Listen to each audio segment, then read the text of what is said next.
पडघुसर यांच्यासह माजी मंत्री बबन घोलप आणि माजी महापौर अशोक मुर्तडक आज भाजपमध्ये प्रवेश करणार आहेत। त्यांनी प्रवेशाआधी काय प्रतिक्रिया दिली आहे तेही पाहूयात। की मी मध्यंतरीच्या काळामध्ये पण निर्णय घेतला होता, कारण शिवसेनेमध्ये काम करण्याची संधी नाही, किंमत नाही।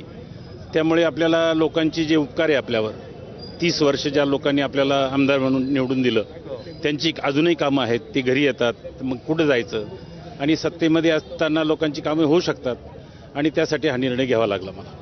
जे काही नाशिकचा विकास आहे, किंबहुना होऊ घातलेल्या कुंभमेळ्यामध्ये सरकारच्या दृष्टिकोनातून कुंभमेळा चांगला झाला पाहिजे आणि आपल्या नाशिकचं वैभव वाढलं पाहिजे। नाशिकमध्ये विकासाची गंगा सर्वपरीने सरकारकडनं येते आणि त्या दृष्टिकोनातून ह्या कुंभमेळ्याला येणाऱ्या भाविकांना शहरातनं, जिल्ह्यातनं, किंबहुना देशातनं आणि देशाच्या बाहेरच्या लोकांना चांगल्या सुखसुविधा व्हाव्या या दृष्टिकोनातून विकासाच्या कलाकडे मी जात आहे।